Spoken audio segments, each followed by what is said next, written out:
Siema, Bartek z tej strony, kanał Coffee Doctor.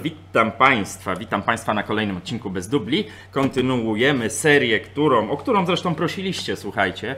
Więc to jest kolejna część serii jak zadbać o dany ekspres. Można to robić na gwarancji, ale mając na uwadze, że każda ingerencja w ekspres na gwarancji jest ryzyko, że tą gwarancję stracicie. Można to robić i to zalecam zaraz po gwarancji. Mieliśmy albo będziemy mieli ginę już w tym przenoszeniu się w czasie, a jak wiecie, jestem na urlopie, więc nie wiem, kiedy ten odcinek się pojawi.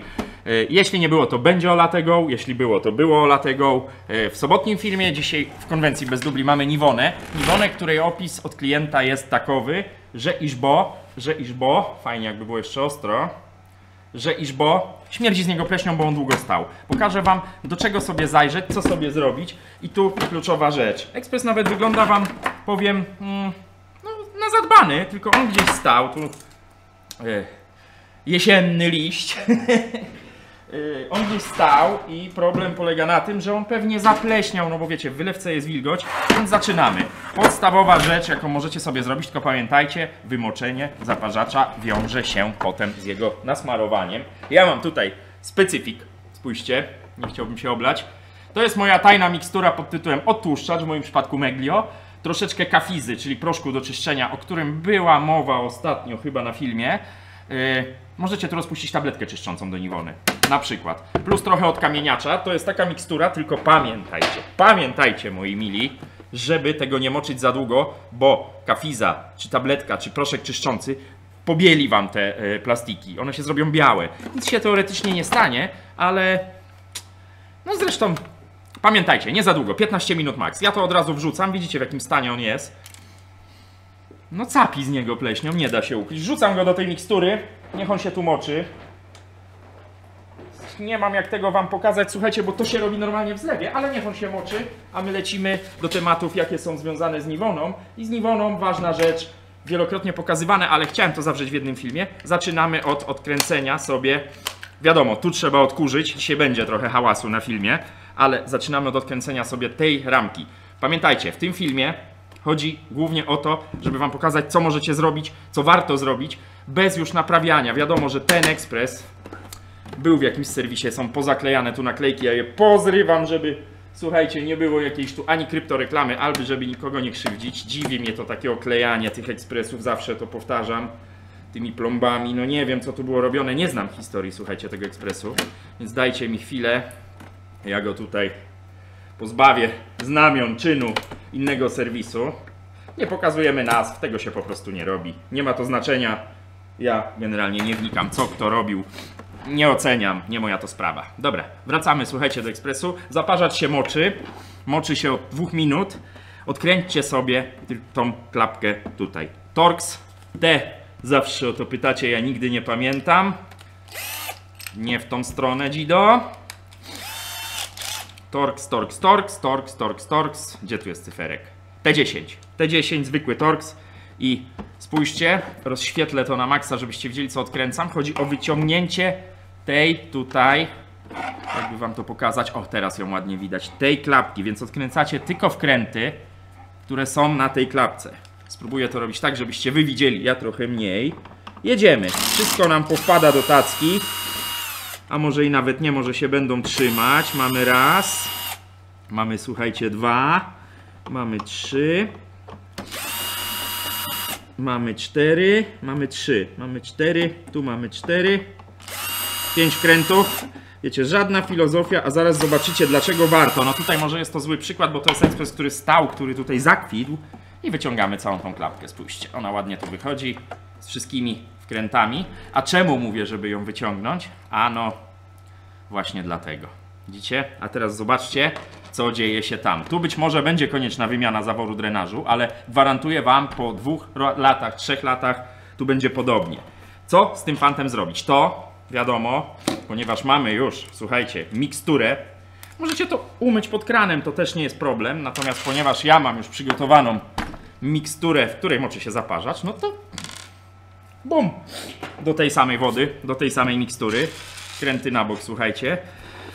Ważna rzecz, nie wymieniajcie, da się, nie wymieniajcie zaworu drenażu, to jest zawór drenażu, cały ten element, który tu widzicie z tą sprężynką, nie wymieniajcie zaworu drenażu od tej strony, jeśli nie, da się to zrobić, oczywiście da się to zrobić, to tak uprzedzając krytyków, natomiast wiele takich domowych prób osób, które nie miały z tym doświadczenia, kończyło się tak, i to wiem z doświadczenia swojego, że przy wyciąganiu wyłamały się te elementy mocujące. Widzicie, tu są takie zaczepy, na których ten zawór pracuje. Tu są dwa, tu są dwa.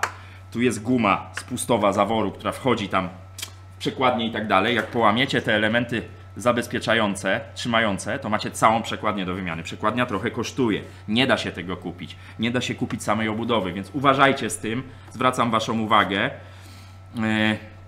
Co dalej? Co dalej? Nie rozpinamy tutaj nic. Ewentualnie można by było wyjąć tą sprężynkę, ale po pierwsze, zróbcie taki manewr, nie bójcie się, najpierw na sucho, jedźcie tu odkurzaczem. Będzie teraz głośno, no ale nie da się tego zrobić inaczej. Możecie tylko delikatnie jakimś śrubokrętem czy czymkolwiek troszeczkę to tu podziubać, żeby to wyszło, ale ostrożnie.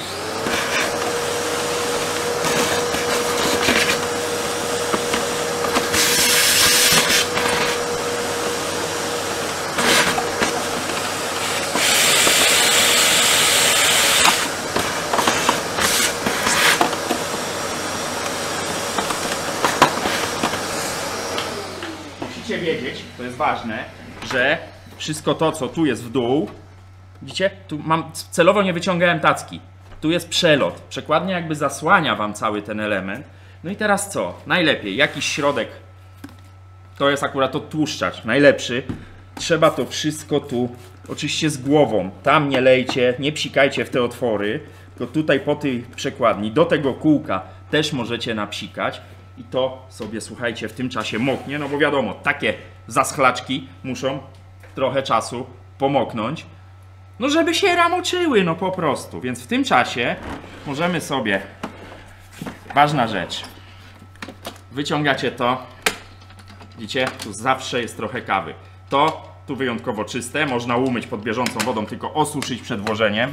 Zaglądacie sobie do tego kanału tu, nie będzie tego chyba widać w tym świetle, tam trzeba wjechać najpierw najlepiej szczoteczką, czyli to, co wam zawsze powtarzam, narzędzie serwisu profesjonalne, ładnie tu przeczyścić, widzicie, sypie się kawa, ładnie tu przeczyścić, spojrzeć tam, to wszystko widać i po fakcie wyczyszczenia takiego mechanicznego, wilgotna, ale już nie mokra, bo tu grzebiecie przy młynku szmatka, ręcznik, i po prostu to sobie wyczyście. Tam się potrafi zebrać spleśniała kawa. Tu trzeba zaglądać dosyć często. Zaparzacz nam się moczy. Wszystko nam się moczy. No to wracamy na tą stronę. Podstawowe rzeczy typu mycie tacki, mycie pojemnika na wodę. No, wszystko się da. Tu w tych elementach zawsze zbiera się kurz. To jest, ja się zawsze śmieję, element do zbierania kurzu. Widzicie, słabo to widać w kamerze. O, teraz lepiej widać, widzicie, ile tu jest kurzu. To też, tylko już bez przesady, możecie sobie wyczyścić czystą szczoteczką, czyli najlepiej na szczoteczkę, ponieważ tu jest grzałka pod spodem, nie zalejcie tego. No, chcę wam pokazać, jak ja to robię, bo tego się nie da robić inaczej, słuchajcie, tylko wyłącznie w taki sposób. Łapacze kurzu trzeba przeszorować. Dokładnie to samo z tym. Tutaj już na wilgotno, nie na mokro. Nie myjcie, tak jak wspominałem w którymś filmie, ekspresów szlauchem ogrodowym, bo to się nie uda, słuchajcie. To nie będzie działać. Wszystko ładnie tu można wyszorować. Często pytają mnie klienci, często pytacie mnie wy, jak ja to robię. No właśnie tak, słuchajcie, tu nie ma jakichś metod automatycznych. No nie można ekspresów wrzucić do myjki ultradźwiękowej. No byłoby słabo. Teraz bierzemy drugą szczoteczkę suchą. No i teraz słuchajcie, na sucho dokładnie to samo. Ja to teraz robię oczywiście na szybko, więc to nie będzie tak idealnie. To by wypadało porządnie namoczyć, ale już będzie, słuchajcie, dużo lepiej. No zaraz zresztą zobaczycie. Dbajcie o te ekspresy. Im więcej tego brudu włazi do środka, tym krótsza będzie jego żywotność. Tego się pozbądźmy. Tu zbiornik akurat, powiem wam, no, pochwały godzien. Tu zbiornik naprawdę godzien pochwały, bo wygląda to bardzo, bardzo dobrze. Tu coś widzę przejechane było. No mniejsza, coś się otarło gdzieś, ale zobaczcie, o ile lepiej to już wygląda. Nie ma tego kurzu, tutaj też nie ma tego kurzu, no aż miło. Z zewnątrz obudowy możecie psikać konkretnie. Tutaj już nam trochę podeschło, słuchajcie, tu jest grubsza robota, więc jeszcze raz namaczamy. Niech to moknie cały czas. Celowo, tak jak mówię, nie wyciągałem tacki, bo do tacki mi spływa cały ten syf. Tu wężyk, napsikajcie do środka, opuszczcie, żebyście nie puścili potem bąbelków nosem. To jest cały, słuchajcie, element spieniający w niwonie. Tędy leci para, tędy idzie napowietrzanie, natomiast mleko ma kontakt tylko z tym elementem. Rozbierzcie go sobie, opuszczcie go po każdym. Ja mam Jurę prywatnie, wiecie dobrze o tym, która ma bardzo podobny system spieniania. Po prostu jak skończycie robić kawy mleczne, jak ekspres już wam się wypłucze, wyjmijcie to sobie, opuśćcie to pod ciepłą wodą. Raz na jakiś czas wrzućcie to do wody z płynem do naczyń ciepłej, zostawcie na noc, niech to się porządnie odkazi, wymoczy. To jest cały element spieniający w niwonie, więc wiecie, takie jak ja słyszę, te dzbankowe to są lepsze, bo o wężykowe trzeba dbać. No ludzie, o co tu trzeba dbać? O to, żeby to opłukać pod wodą. Wiecie, to każdy producent, ludzie mają tak w naturze, nie? Jak ja mam dzbankowy, to dzbankowy jest lepszy. Jak ja mam wężykowy, to wężykowy jest lepszy. Każdy chce mieć coś, co jest najlepsze. To jest natura ludzka, tego nie ominiemy. Tu też sobie, słuchajcie, zróbcie prosty trik. Trochę płynu, jakaś szczoteczka. To i tak się przepłucze, to i tak jest para, to i tak jest gorąc. Więc tutaj się wszystko odkazi. Przetrzyjcie to sobie raz na jakiś czas. Ja nie powiem wam, jak jest zapisane w instrukcji, bo ja instrukcji nie czytałem. Ja instrukcję czytałem do swojej Jury ENA Micro 9, bo szukałem możliwości spieniania samego mleka. Nie ma takiej opcji w moim ekspresie. To samo to. Pod wodę, pod płyn, przetrzeć. Ważna rzecz. Tam niech się moczy, dobra. Widzicie, tu już trochę tego zleciało. Ja to odłożę. Włożę tam jakieś ręczniki, żeby mi tutaj nie ciekło. Niech to sobie tam pracuje. Teraz podwinę rękawy, bo będzie brudno. Wylewka. Wylewka w niwonie. To nie jest prosta sprawa, słuchajcie. W tym modelu akurat jest łatwo. Kiedyś o tym już mówiłem. Połóżmy go na boku. Tam jak... Aż zniknął ekran. Co to się stało? Spadła tylko pokrywka. No nieważne. Ruszyła chyba kablem HDMI. Czy jesteśmy na wizji? Jesteśmy. Mniejsza z tym. Wylewka w tym modelu jest dosyć prosta do demontażu. Już wam to pokazuję, tylko zgubiłem. Kurczę, jeden śrubokręt. Dobra, znajdzie się. Nie jest to problemem. Tu w wylewce, nie połamcie klapek, jest taki zatrzask. Jeden i drugi, widzicie? Nawet spróbuję wam to przybliżyć trochę. Co prawda będzie mi niewygodnie to odpiąć. Musicie wcisnąć te dwa zatrzaski. O, widzicie? Sama wyłazi. Już widać. Patrzcie. To jest tajemnica, wielka tajemnica wylewki w niwonie. Czekajcie, zrobię tu porządek, bo zaraz mi naprawdę zgaśnie ten stream. Dajcie mi sekundkę. Mam zgubę. Wielka tajemnica wylewki w niwonie. Mało osób o tym wie.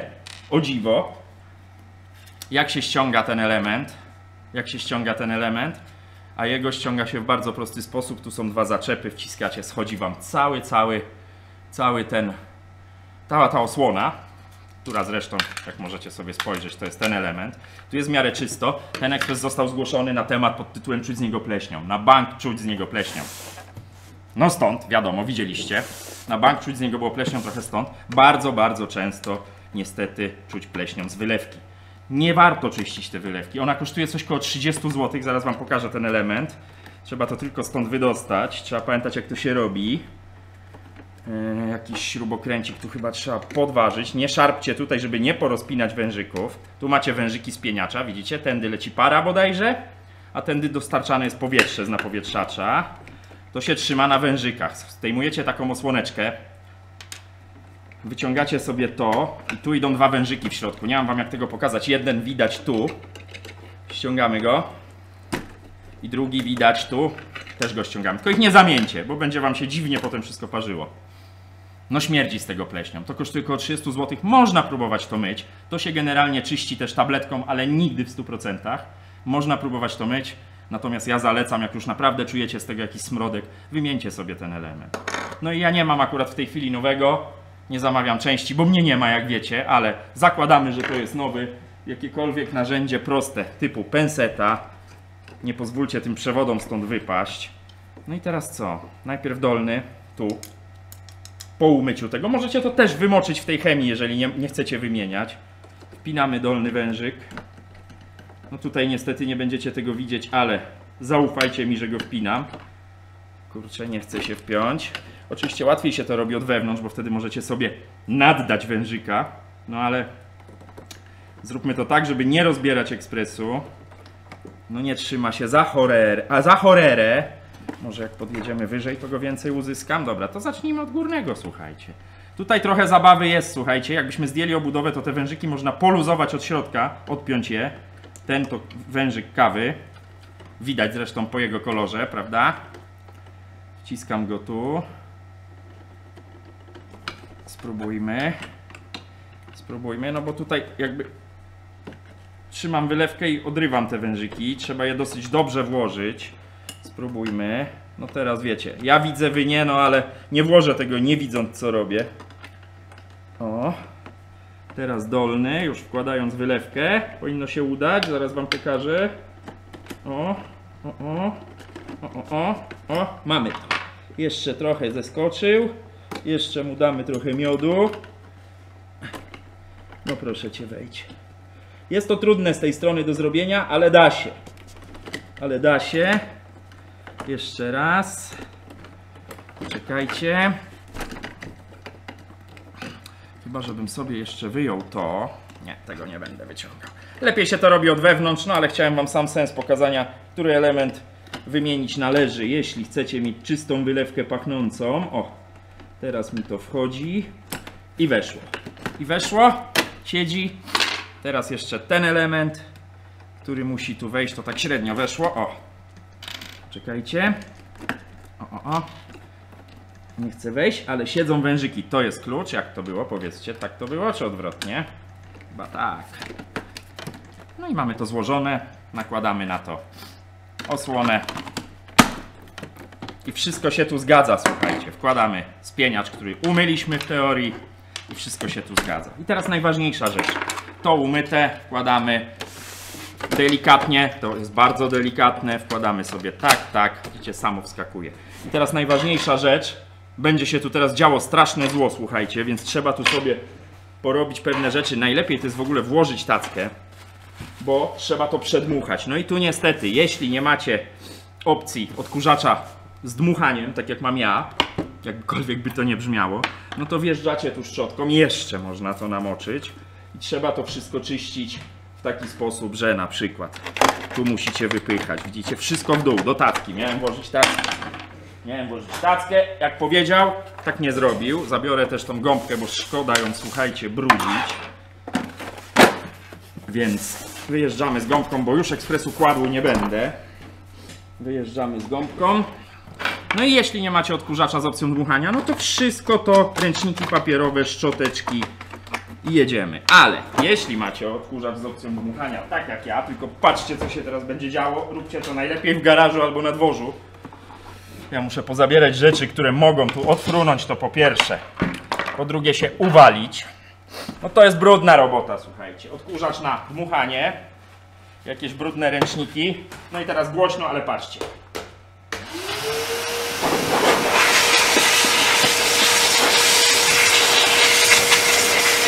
Widać chyba, jak fruwa wszystko.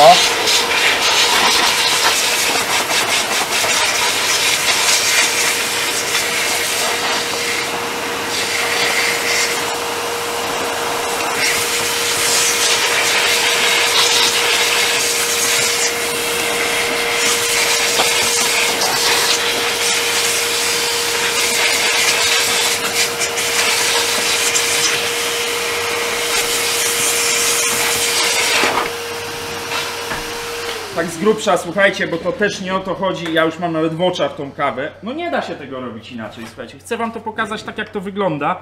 Zaraz zobaczycie, co tu się wydarzyło, bo ja mam wszystko łącznie z lampą oświetleniową. Połowa i tak sfrunęła, słuchajcie, na podłogę na mnie, jestem cały w kawie.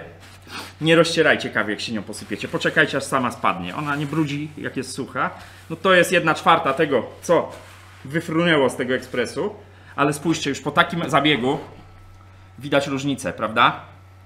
Wiadomo, tu jeszcze trzeba zrobić myk, jakaś długowłosa szczoteczka, nie mylić z długowłosą blondynką. No i teraz trzeba to wszystko, słuchajcie, dopieścić. Ja oczywiście będę wyciągał tą przekładnię, bo w serwisie robi się to wyciągając ją. No ale możecie sobie komfort tutaj poprawić właśnie w taki sposób. Nie będzie tutaj to pleśnieć. No tak jest to skonstruowane. Jest to w taki sposób skonstruowane. Czy to jest wada tej konstrukcji? No raczej tak, to jest wada tej konstrukcji, bo robi się tu syf i to się robi w każdej niwonie, w każdej melicie, która ma podobną konstrukcję. No i trzeba z tym żyć, no. Po to są serwisy, po to wam to pokazuję, że możecie oddać ekspres do serwisu. Regeneracja przekładni polega na wyciągnięciu jej, na rozebraniu. Widzieliście na filmach już nieraz. Na rozebraniu, na wyczyszczeniu, no ale no wygląda to zdecydowanie lepiej, prawda? No i co? Jak mamy to zrobione, wyciągamy, czekajcie, bo to teraz wiecie, bez zlewu, będzie tu trochę zabawy. Wyciągamy nasze elementy. Ja pójdę to umyję pod zlewem, słuchajcie, bo to jest masakra. Nie będę tego tutaj się paćkał w tym, także dajcie mi chwilę. I tu też, słuchajcie, bez wielkiej filozofii, po prostu szczota, tym razem większa, tego typu. No i wyszorowane, wymyte. Więc mamy tą zaślepkę, możemy ją od razu wkręcić. No bo czemu nie? Wiecie, to jest, tak jak mówię, to jest pokaz tego, jak możecie zrobić to sobie sami w domu. W warunkach serwisowych, gdzie bierze się za to, słuchajcie, pieniądze. Robi się to od tamtej strony, no. Ale chodziło mi o to, ponieważ bardzo często o to pytacie, bardzo często mówicie w komentarzach, żeby zrobić takie poradniki, jak sobie można zadbać o ekspres samemu. No to wiecie, czytam wasze komentarze, dobrze wiecie, że je czytam, dobrze wiecie, że staram się jak na ten moment wariat odpowiadać na wszystkie.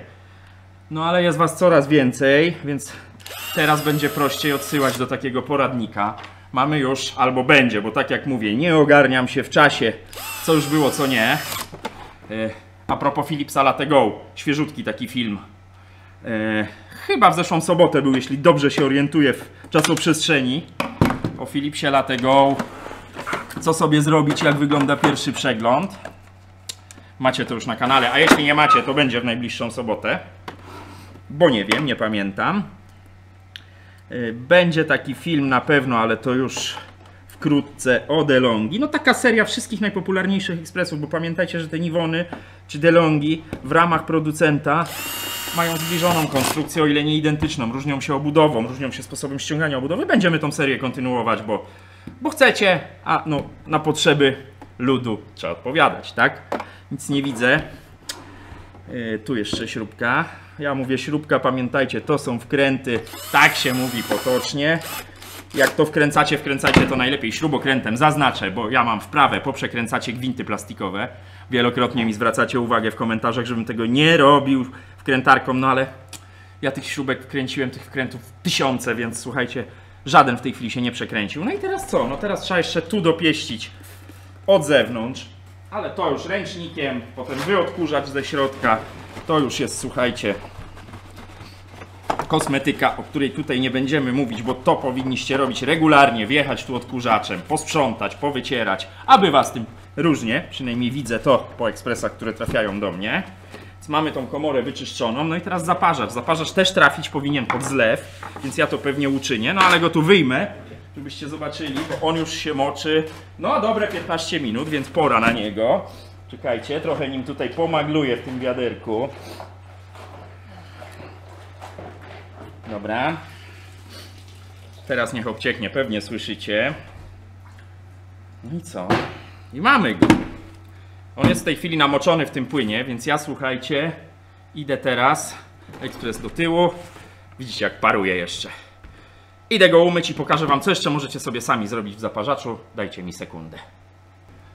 Jestem, słuchajcie. Sorry. Opłukany, porządnie, szczotką wyczyszczony. Mamy, trzeba go teraz trochę osuszyć. Widzicie, jeszcze się z niego sypie. On jest tylko namoczony i opłukany. Nic tu więcej się nie wydarzyło w tak zwanym międzyczasie, słuchajcie. Wycieram go, żeby tu nie pracować w wodzie. No i teraz tak. Uszczeleczka z łączki do wymiany, uszczeleczka drugiej z łączki do wymiany. To są uszczelki z łączki zaparzacza Nivona. Jak sobie w Google tak wpiszecie, to na bank wam się coś takiego pojawi. Można to robić w dwojaki sposób. Dla mniej właściwie odważnych. Tu mamy sitko. Można ją kręcić bez rozbierania zaparzacza. No ale trzeba mieć kluczyk. Ja to robię tak, jeśli tylko chcę sitko odkręcić. Kluczyk taki łamany, no bo tu nie ma jak podejść, słuchajcie, śrubokrętem. Ten kluczyk, który mi się dodatkowo zepsuł i nie trzyma mi się bit w środku. No i co, wjeżdżacie w śrubkę, wkręt. Torx, też T10, ten sam. No i to jest grzechotka, więc mnie się to uda odkręcić, ale no niewiele osób ma taki kluczyk. Bo on jest rzadko w domowych warunkach potrzebny, tego typu kluczyk. Mnie on jest potrzebny i był potrzebny, jak pracowałem przy gastronomicznych ekspresach, do odkręcania przede wszystkim elektrozaworów.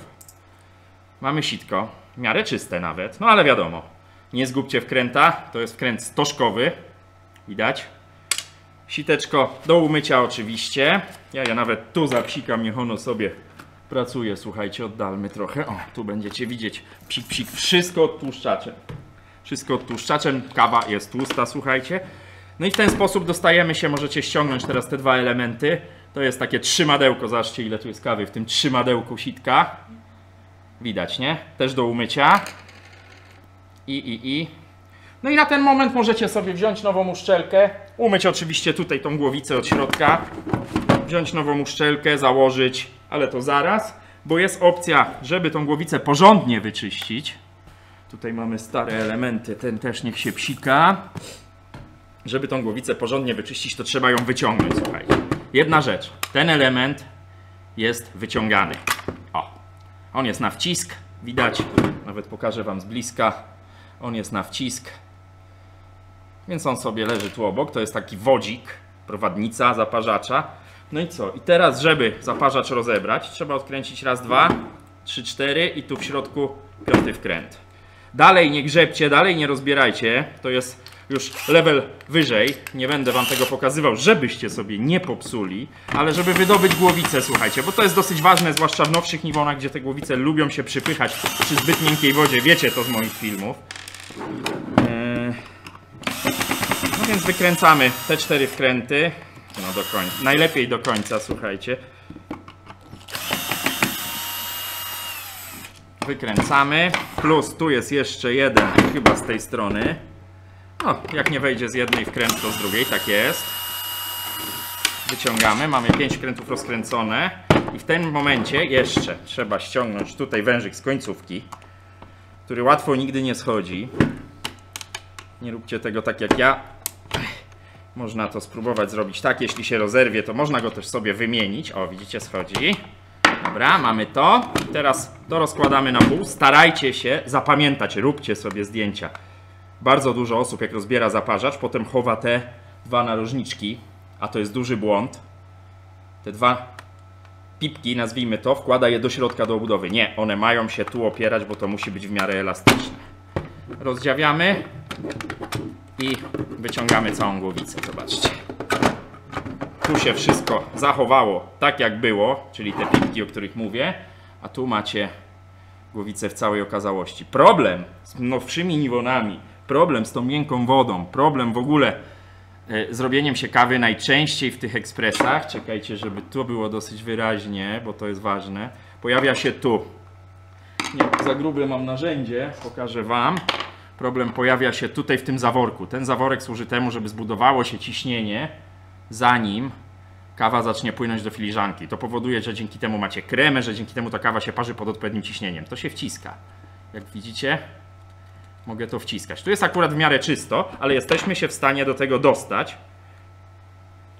Gumka, to ważne, zaraz o tym powiem. Ta gumka jest bardzo ważna.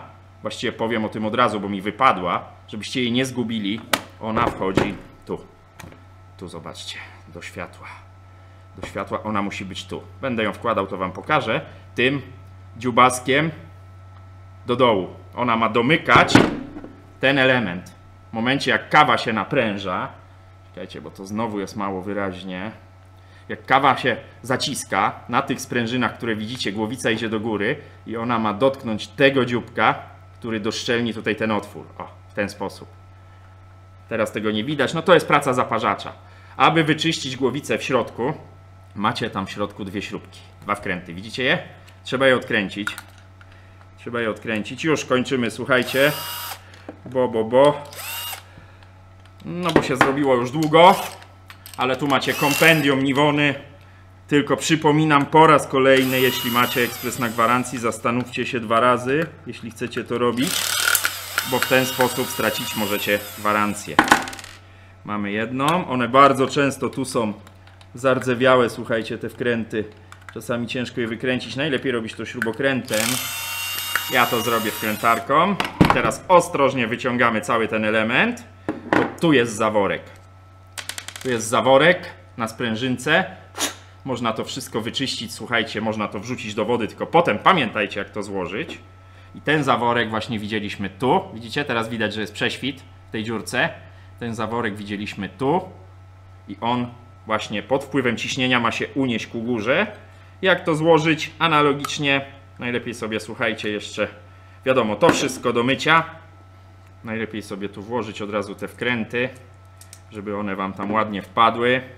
Na tym właśnie zaworku bywa większość problemów nowożytnych Nivon, bo tu się zapycha kawą drobną, tutaj miękka woda. Ja mam gdzieś wytłumaczenie tego, kiedyś wam pokażę, bo mi jeden z klientów udostępnił to, jak Nivona jako firma odpowiada na te problemy z miękką wodą.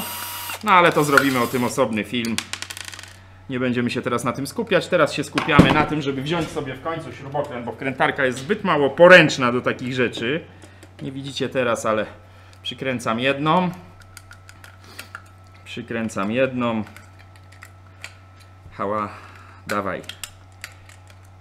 Pokazywanie do kamery plus skręcenie to nie idzie w parze. Teraz jak ona już siedzi, to można ją dokręcić wkrętarką. O. I przykręcam teraz drugą. Zrobię to, słuchajcie, już miejcie ogląd na całość. Zrobię to w ten sposób, bo teraz już mi będzie łatwiej. Też tu nie przesadźcie, żeby tej głowicy nie rozwalić. Powoli. Dobra. No i jeszcze ważna rzecz. Ten oto pipek, o którym wspomniałem. Jak składacie głowicę, to on musicie sobie spojrzeć. On prawdopodobnie musi iść tą stroną, jak macie tu zaparzacz, czyli wkładacie go tu. Trzeba to potem sprawdzić oczywiście, czy to dobrze weszło. Tu są takie prowadnice, no ciężko mi będzie wam to pokazać, ale powiedzmy, że to idzie tak. Widzicie? On tam siedzi. Jak złożymy głowicę, to trzeba jeszcze sprawdzić, czy nie włożyłem go przypadkiem odwrotnie, bo nie zrobi wam się kawa. Głowica wiadomo jak, ponieważ wężyk ten musi wejść na ten pipek, więc wkładamy ją do środka. Pilnując tej gumki oczywiście, bo ona w tej chwili wypadła. O, już ją poprawiam. No i teraz jak sprawdzić, czy to jest ok? Trzeba ścisnąć i zobaczyć, czy trafia na pipek. Idealnie. Idealnie trafia na pipek. Ja jeszcze spojrzę sobie od góry. Tak jest. Czyli on ma być włożony tak jak wam powiedziałem. Widać to teraz trochę? Widać. Jest ok. Nie zapomnijcie też o wężyku, bo wtedy kawa będzie się lała do obudowy. No i co nam pozostaje? Jedna, druga, trzecia i błąd, ale sitko sobie wkręćcie najpierw, będzie wam łatwiej. No ja to sitko wkręcę tym moim kluczykiem, więc nie ma problemu. Dokręcamy. Raz, dwa, trzy i 4, 5. I temat mamy załatwiony. Oczywiście zaparzacz nasmarować, zaraz pokażę gdzie. Słuchajcie, tu już nie będę przedłużał. Nowa uszczelka, ja będę wkładał na razie starą. Czyli nowa, powiedzmy, że to jest nowa uszczelka. Ja włożę starą, bo ja będę jeszcze ten zaparzacz rozbierał oczywiście. Kolejność jest taka. Potem ten element oczywiście umyty. I na koniec wkładacie sitko ze śrubką, przykręcacie. Można to zrobić oczywiście zanim złożycie głowicę, wtedy będzie dużo prościej. No i wkładacie ten element, on jest dwustronny, więc tak naprawdę musicie tylko tutaj spojrzeć, tam jest miejsce na ten element. Wkładacie go, aż wskoczy i tak to działa, słuchajcie. I tak to działa, ja pozostawiam do mycia, bo to wszystko jeszcze do czyszczenia. Wkładacie zaparzacz. Po temacie, oczywiście mając na uwadze, że te elementy trzeba do środka, słuchajcie, włożyć. Tyle, moi mili. Tyle możecie sobie zrobić sami. Zobaczcie, 34 minuty. 34 minuty. Trwała ta walka, więc podstawowe narzędzia to nie będzie Wam potrzebny ten kluczyk, jeśli sobie zdemontujecie głowicę. Jeśli chcecie bez demontażu, no to musicie taki podobny, jakiś tego typu kluczyk mieć. Torx T10 tak naprawdę do całego ekspresu, bez ściągania obudowy. Mamy to, słuchajcie, w miarę wyczyszczone. Tyle z mojej strony, moi mili. Ja niedługo wracam, także życzę Wam miłego dnia, smacznej kawusi w Niwonach, w Melitach, warto tam zaglądać, no bo sami widzieliście. Mówił do Was Bartek, jeśli się podobało, jeśli pomogłem, dajcie lajka, dajcie subskrypcję, jest nas już, myślę, że w tym momencie, jak mówię do Was z ekranu, jest nas już ponad 15 000, bo przed moim wyjazdem brakowało chyba 150 osób do 15 000, za co Wam serdecznie dziękuję. Miłego dnia, smacznej kawki, mówił do Was Bartek, kanał Coffee Doctor. Trzymajcie się, cześć!